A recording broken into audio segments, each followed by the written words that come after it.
નમસ્કાર વિદ્યાર્થી મિત્રો, આગળના લેક્ચરની અંદર આપણે સ્વાધ્યાય 1.5ની અંદર એક્ઝામ્પલ નંબર 3 સુધી જોયું હતું.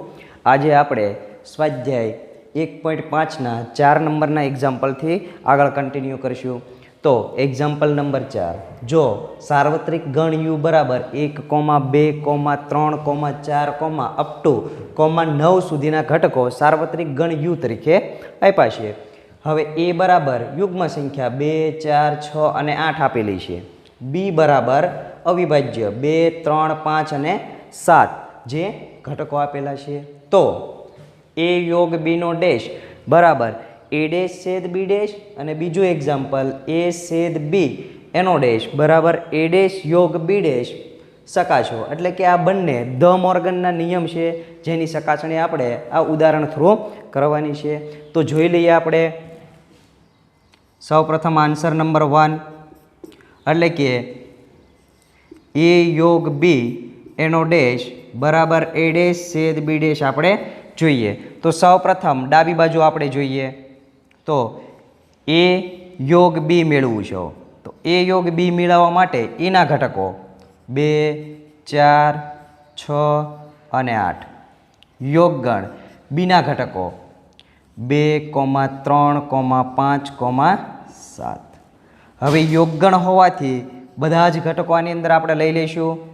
2, 3, 4, 5, 6, 7 અને 8. આ બધા જ ઘટકો આપણે અહીંયા લખી નાખ્યા. હવે જોઈએ આપણે કેનો ડેશ જોવે છે. a યોગ b એનો ઓલ ઓફ ડેશ. હવે ડેશ એટલે પૂરક ગણ આપણને ખબર છે, આપણે આગળ પણ વ્યાખ્યા જોઈ છે કે એમાં ન હોય તેવા યુના તમામ ઘટકો. તો અહીંયા એ યોગ બીમાં ન હોય તેવા યુના તમામ ઘટકો થશે. તો આની સિવાયના યુના ઘટકો આપણે લખી નાખીએ. યુની અંદર 1 છે, અહીંયા 2, 3, 4, 5, 6, 7, 8 સુધીના ઘટકો છે એટલે નહીં આવે. એટલે અહીંયા ફક્ત આપણે 9. આને હું સમીકરણ નંબર 1 આપી દઉં છું. હવે તો કે જમણી બાજુની અંદર જોઈએ તો a ડેશ મેળવવો છે. હવે a ડેશ મેળવવા માટે આપણે જોઈ લઈએ કે એની અંદર ઘટકો કયા છે 2, 4, 6, 8.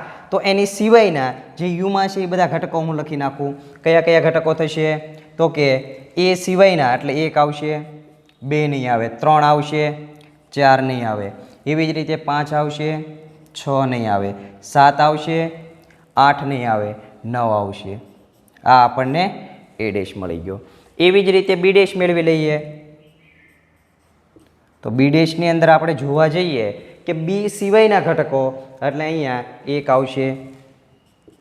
એવી જ રીતે જોવા જઈએ તો 2 નહીં આવે, 3 નહીં આવે, 4 આવશે, 5 નહીં આવે, 6 આવશે, 7 નહીં આવે, 8 આવશે. હવે જોવા જઈએ તો કે આની અંદર 9 નથી, 9 આવશે. એટલે આ a ડેશ અને b ડેશ મળી ગયા. હવે અહીંયા જમણી બાજુ છે એની અંદર એ બંનેનો છેદગણ જોવે છે a ડેશ છેદ b ડેશ. તો a ડેશના ઘટકો લખી નાખીએ 1, 3, 5, 7, 9. છેદગણની નિશાની મૂકી દઈએ. b ડેશ લખી નાખીએ 1, 4, 6, 8, 9. હવે બંનેનો છેદગણ એટલે કે બંનેમાં સામાન્ય ઘટકો હોય, બંનેમાં સરખા ઘટકો હોય એવા જોવા જઈએ તો અહીંયા 1 છે, 3 બંનેમાં નથી, 5 બંનેમાં નથી, 7 બંનેમાં નથી, 8 બંનેમાં નથી, 9 બંનેમાં છે એટલે 9. આને સમીકરણ નંબર 1 આપી દઈએ. હવે સમીકરણ નંબર 1 અને 2 છે એ બંને સમાન હોવાથી આપણે લખી શકીએ કે સમીકરણ નંબર 1 અને 2 પરથી ડાબી બાજુ અને જમણી બાજુ કેવી થાય સમાન. એટલે લખી શકીએ a યોગ b નો ઓલ ઓફ ડેશ બરાબર a ડેશ છેદ b ડેશ, જે આપણી સાબિતી હતી 1 નંબર. હવે જોઈએ 2 નંબર. તો 2 નંબરનું જે એક્ઝામ્પલ છે એની અંદર આપણે જોઈએ તો ત્યાં આપણે મેળવવાનું છે a છેદ b એનો ડેશ બરાબર a ડેશ યોગ b ડેશ. તો સૌપ્રથમ આપણે a છેદ b મેળવીએ ડાબી બાજુ માટે. તો એના ઘટકો લખી નાખીએ 2,4,6,8 છેદગણની નિશાની લખી નાખીએ. બીના ઘટકો લખી નાખીએ 2,3,5,7. હવે બંનેનો છેદગણ જોઈએ તો સમાન ઘટકો હોય બંનેમાં એવો એક જ ઘટક છે 2. હવે એનો ડેશ જોવે છે એટલે કે a/b એનો ઓલ ઓફ ડેશ જોવે છે. તો આની સિવાયના ઘટકો એમાં ન હોય એટલે કે a/bમાં ન હોય તેવા યુના ઘટકો તો 2 સિવાયના બાકીના બધા ઘટકો આવશે ત્યાં 1, 3, 4, 5, 6, 7, 8 અને 9. આ બધા જ ઘટકો છે એ a/bની અંદર જોવા મળશે એના ડેશની અંદર. આને સમીકરણ નંબર 1 આપી દઉં છું. હવે a ડેશ અને b ડેશ અહીંયા આપણે આગળ મેળવી લીધા છે. a ડેશ અને b ડેશ તો અહીંયા આપણે જોવે છે a ડેશ યોગ b ડેશ. તો જોઈ લઈએ. a ડેશ મળી ગયેલો છે લખી નાખીએ આપણે 1,3,5,7,9. યોગગણની નિશાની મૂકી b ડેશ લખી નાખીએ 1,4,6,8,9.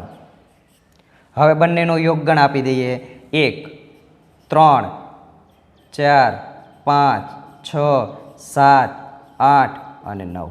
આ બધા જ ઘટકો અહીંયા લખી નાખ્યા. આને સમીકરણ નંબર 2 આપી દઈએ. તો 1 અને 2 ઉપરથી શું કહી શકાય તો કે અહીંયા જે ઘટકો છે એ બધા જ ઘટકો અહીંયા જોવા મળે છે. એટલે સમીકરણ નંબર 1 અને 2 પરથી ડાબી બાજુ અને જમણી બાજુ કેવી થાય? સમાન. એટલે લખીએ કાંઈક a/b નો ડેશ બરાબર a ડેશ યોગ b ડેશ. જે એક્ઝામ્પલ નંબર 4 હતું એની અંદર આપણે ચેક કરવાનું હતું કે a યોગ b નો ડેશ બરાબર a ડેશ છેદ b ડેશ થાય છે. એવી જ રીતે a છેદ b નો ડેશ બરાબર a ડેશ યોગ b ડેશ થાય છે. એટલે કે બંને દ મોર્ગનના નિયમો છે.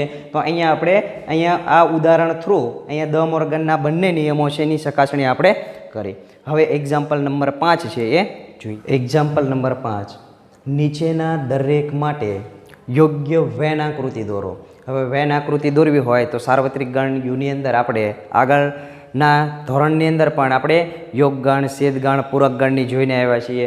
અહીંયા ભેગી આકૃતિ આપણે બનાવશું. તો સૌપ્રથમ આન્સર નંબર 1 જોઈએ કે એની અંદર a યોગ b એનો ડેશ એટલે અહીંયા આપણે પહેલાં તો સૌપ્રથમ સાર્વત્રિક ગણ યુ બનાવી દઈશું. a યોગ b છે એનો સમાવેશ છે એ સાર્વત્રિક ગણ યુમાં થશે. હવે a ગણ દોરી દઈએ, b ગણ દોરી દઈએ, આને a નામ આપું છું, આને b નામ આપું છું. આ આપણી બેઝિકલી વેન આકૃતિ છે. હવે એને આ પાર્ટ એની અંદર દોરવો છે a યોગ b. હવે a યોગ b જોવા જઈએ તો એની અંદર a યોગ b ની અંદર આખો પાર્ટ આવશે, આ આખો a ગણ આવશે, આ આખો b ગણ આવશે a યોગ b ની અંદર. આ ઘટક જે વધ્યો છે એ બંનેમાં એક વખત આવશે. a યોગ b દોરવો હોય તો આટલી આપણે આકૃતિ બનાવી શકીએ કે આ a યોગ b એમ મળ્યો આપણને. હવે એનો ડેશ. હવે પૂરકગણની વ્યાખ્યા શું કહે છે આપણને તો કે એમાં હોય એમાં ન હોય તેવા યુના તમામ ઘટકો. તો અહીંયા જોવા જઈએ તો a યોગ બીમાં ન હોય એટલે આમાં ન હોય એની સિવાયના સાર્વત્રિક ગણ યુના ઘટકો. એટલે એના ગ્રાફની અંદર આ બધો જ પાર્ટ આવશે 12નો. આ કોની વેન આકૃતિ બની? a યોગ b નો ડેશ. a યોગ b એટલે એટલો પાર્ટ એને બાદ કરવાનો છે સાર્વત્રિક ગણ યુની અંદરથી એટલે એટલો પાર્ટ વધ્યો જે આપણી વ્યાખ્યા હતી. હવે આન્સર નંબર 2 જોઈએ. તો એની અંદર આન્સર નંબર 2 છે તો એની અંદર a ડેશ છેદ b ડેશ મેળવવો છે. તો સૌ પ્રથમ હું વેન આકૃતિ બનાવી દઉં. સાર્વત્રિક ગણ યુ લખી નાખું, a ગણ, b ગણ નામ આપી દઉં a અને b.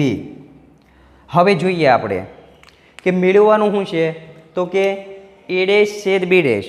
a ડેશ એટલે તો કે એમાં ન હોય એવો પાર્ટ, b ડેશ એટલે બીમાં ન હોય એવો પાર્ટ. તો સૌ પ્રથમ જોઈએ કે ધ મોર્ગનનો નિયમ હતો એ આવા પ્રકારે હતો કે a યોગ b એનો ઓલ ઓફ ડેશ. તો a ડેશ છેદ b ડેશ લખીએ કાંઈ. આ ડાબી બાજુ અને આ જમણી બાજુ તો બંને ડાબી બાજુ અને જમણી બાજુ સમાન લખીએ. તો આ જે વેન આકૃતિ બની છે એની એ જ અહીંયા બને, બે એક સરખી જ થશે. બધો જ પાર્ટ છે એ બહારનો પાર્ટ જે કંઈ વધ્યો છે એ એ ડેશ છેદ બી ડેશની અંદર આવી જશે. હવે આકૃતિ નંબર 3 જોઈએ તો એની અંદર એ છેદ બી એનો ડેશ મેળવવો છે. તો આની આકૃતિ બનાવીએ આપણે. તો જોઈ લઈએ કે પહેલાં તો સાર્વત્રિક ગણ યુ લખીએ. એ ગણ દોરી દઈએ, બી ગણ દોરી દઈએ. આની અંદર શું કીધું છે કે પહેલાં તો આટલી આકૃતિ સમજીએ આપણે. એ છેદ બી, તો એ છેદ બી એટલે કયો પાર્ટ થશે? એ છેદ બીની અંદર તો કેટલો પાર્ટ આવશે? એ છેદ બીની અંદર, કારણ કે બંનેનો છેદ ગણ છે. હવે એની સિવાયનો થયો ને ડેશ, એટલે સાર્વત્રિક ગણ યુમાંથી એ છેદ બી બાદ કરવાનો છે. એટલે વધ્યો કેટલો પાર્ટ? તો કે અહીં સુધીનો. આને એ ગણ કહીએ, આને બી ગણ કહીએ. આખો પાર્ટ વધ્યો. એના છેદ ગણને બાદ કરતાં બાકીનો જે કાંઈ પાર્ટ વધ્યો છે બધો જ વેન આકૃતિની અંદર આવી જશે. આ બધો જ પાર્ટ એની અંદર આવી જશે. એટલે આટલો પાર્ટ છે એ ફક્ત બાદ કરવાનો છે. એ છેદ બી જે થાય છે એ યુમાંથી બાદ કરી દીધો. હવે આન્સર નંબર 4 જોઈએ તો એની અંદર જોવા જઈએ તો આપણને એ ડેશ યોગ બી ડેશ આપ્યો છે. તો સૌ પ્રથમ સાર્વત્રિક ગણ યુ દોરી દઈએ, એ ગણ દોરી દઈએ, બી ગણ દોરી દઈએ. હવે જોઈએ તો એ ડેશ એટલે શું થશે? તો કે આની સિવાયનો પાર્ટ. બી ડેશ એટલે આની સિવાયનો પાર્ટ, બરોબર. હવે એનો યોગ ગણ કરવાનો છે એટલે આટલો જ ભાગ એની અંદર નહીં આવે. તો બાકીનો બધો જ પાર્ટ છે એની અંદર આવશે. અથવા દ મોર્ગનના નિયમમાં પણ તમે જોઈ લો તો એ તમને ખબર પડી જાય કે ડાબી બાજુ ને જમણી બાજુ આ બંને એક જ સરખા ગ્રાફ થાય, એમાં કોઈ પણ પ્રકારનો ફેરફાર થાય નહીં. દ મોર્ગનનો નિયમ એ છેદ બીનો ડેશ બરાબર એ ડેશ યોગ બી ડેશ. તો આ એક્ઝામ્પલ નંબર 6, સમતલના તમામ ત્રિકોણના ગણને યુ તરીકે લ્યો. એટલે સમતલમાં આવેલા જેટલા પણ ત્રિકોણો છે એને આપણે સાર્વત્રિક ગણ યુ તરીકે લેવાના છે. જો ઓછામાં ઓછો એક ખૂણો 60 અંશ ડિગ્રીથી ભિન્ન હોય, એટલે કે ઓછામાં ઓછો, એનાથી વધારે હોઈ શકે પણ એકથી ઓછો હોઈ શકે નહીં. 60 અંશ ડિગ્રીથી ભિન્ન એટલે જુદો જુદો તેવા ત્રિકોણોનો ગણ એ હોય તો એ ડેશ શું થશે? તો જ્યારે પણ પૂરક ગણ વિશે વાત કરીએ ત્યારે આપણે સાર્વત્રિક ગણ યુની જરૂર પડે. તો સૌ પ્રથમ સાર્વત્રિક ગણ યુ આપણે લખી નાખીએ. એક્સ ઓબ્લિક એક્સ એ સમતલમાંના ત્રિકોણ છે.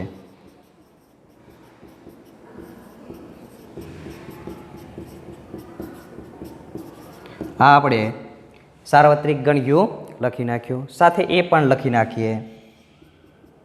શું કીધું છે? તો કે ઓછામાં ઓછો એક ખૂણો 60 અંશ ડિગ્રીથી ભિન્ન હોય એવા ત્રિકોણનો ગણ એ છે કે એક્સ ઓબ્લિક એક્સ એ ઓછામાં ઓછો એક ખૂણો 60 અંશ ડિગ્રીથી ભિન્ન હોય તેવો ત્રિકોણ. હવે આપણને ખબર છે કે ત્રિકોણની અંદર 3 ખૂણાઓ હોય, એની અંદર ઓછામાં ઓછો એક ખૂણો છે 60 અંશ ડિગ્રીથી ભિન્ન છે. એટલે એક છે એ 60 અંશ ડિગ્રીથી જુદો હોઈ શકે, 2 60 અંશ ડિગ્રીથી જુદા હોઈ શકે, 3 હોઈ શકે નહીં. ઓછામાં ઓછો એક ખૂણો છે એ 60 અંશ ડિગ્રીથી ભિન્ન હોવો જોઈએ. તો અહીંયા જે ઓપ્શન આપણી પાસે વધ્યો છે એ એક જ વધ્યો છે એ ડેશ માટે, કે સમતલમાંના જે ત્રિકોણો છે એના બધા જ ખૂણાઓ છે એ 60 અંશ ડિગ્રીના હોય એને આપણે એ ડેશ કહીએ. કારણ કે સાર્વત્રિક ગણ યુની અંદર સમતલમાંના બધા જ ત્રિકોણો છે. અહીંયા તો ઓછામાં ઓછો એક ખૂણો છે એ 60 અંશ ડિગ્રીથી ભિન્ન છે એટલે જુદો છે. તો ઓપ્શન કયો વધ્યો? તો કે બધા જ ખૂણાઓ છે 60 અંશ ડિગ્રીના હોય અને એ સમાન હોય.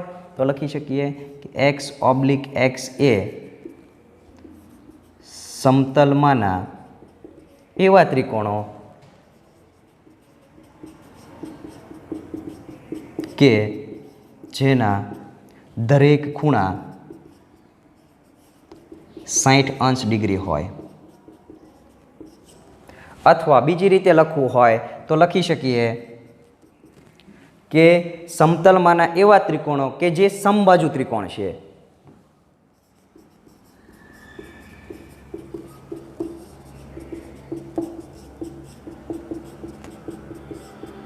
જે સમબાજુ ત્રિકોણો છે.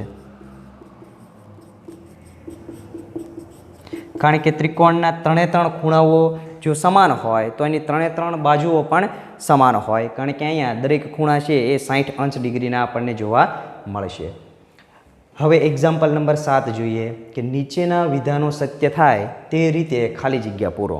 તો સૌપ્રથમ પહેલી ખાલી જગ્યા એ યોગ એ ડેશ. આપણને ખબર છે કે એ ગણ છે, હવે એનો ડેશ કરવામાં આવે તો એ સિવાયના ઘટકો એટલે અહીંયા વધ્યો એ સાર્વત્રિક ગણ યુ વધે. અને સમજવા માટે જો અહીંયા આપણે એક્ઝામ્પલ લઈએ કે એ તરીકે હું 1, 2 અને 3 ઘટકો લઉં, સાર્વત્રિક ગણ યુ તરીકે 1 થી 5 ઘટકો લઉં. હવે જોવા જઈએ કે મારે એ ડેશ મેળવવો છે તો એ ડેશ છે એ સિવાયના ઘટકો છે એટલે કે 4 અને 5 છે. હવે મારે એ છેદ એ ડેશ કરવો છે, અહીંયા યોગગણ પૂછ્યો છે તો આપણે યોગગણ લઈએ. એ યોગ એ ડેશ જોઈએ તો એના બધા જ ઘટકો અને બીના બધા જ એટલે કે એ ડેશના બધા જ ઘટકો એટલે એ સાર્વત્રિક ગણ યુ મળે. એટલે કે એ યોગ એ ડેશ કરીએ તો સાર્વત્રિક ગણ યુ આપણને મળે. હવે ખાલી ગણ છે એનો ડેશ કરવા જઈએ તો સાર્વત્રિક ગણ યુ મળે. ખાલી ગણ છે એનો ડેશ એટલે સાર્વત્રિક ગણ યુ, એનો એ સાથે છેદગણ એટલે કે સાર્વત્રિક ગણ યુનો એ સાથે છેદગણ કરીએ તો એની અંદર નાનો ગણ છે એ છે, કારણ કે છેદગણ એટલે બંનેમાં હોય એવા એના બધા જ ઘટકો સાર્વત્રિક ગણ યુમાં તો જોવા મળશે જ. એ છેદ એ ડેશ. હવે અહીંયા જો એક એ ગણ છે, હવે એનો છેદગણ એ ડેશ સાથે કરીએ તો અહીંયા એ અને એ ડેશ છેદગણ કરવા જઈએ તો ખાલી ગણ, એક કઈ ઘટક એમાં સમાન હશે નહીં. 4 નંબરનો ક્વેશ્ચન જોઈએ કે સાર્વત્રિક ગણ યુ છે એનો ડેશ કરવા જઈએ તો ખાલી ગણ, એનો છેદગણ એ સાથે કરવા જઈએ તો ખાલી ગણનો છેદગણ એ સાથે એટલે એ ખાલી ગણ જ આપણને મળે. તો આ સ્વાધ્યાય 1.5 છે એની અંદર 1 થી લઈને 7 સુધીના એક્ઝામ્પલો છે એ આજે આપણે જોયા. તો તમે એનું એક વખત વ્યવસ્થિત રિવિઝન કરી નાખજો. 1.5ને લગતા એક્ઝામ્પલો છે એ તમને હોમવર્ક સ્વરૂપે હું તમને મોકલી દઈશ અને આગળનો લેક્ચર છે એ આગળની થિયરી મુજબ આપણે કન્ટિન્યુ કરીશું.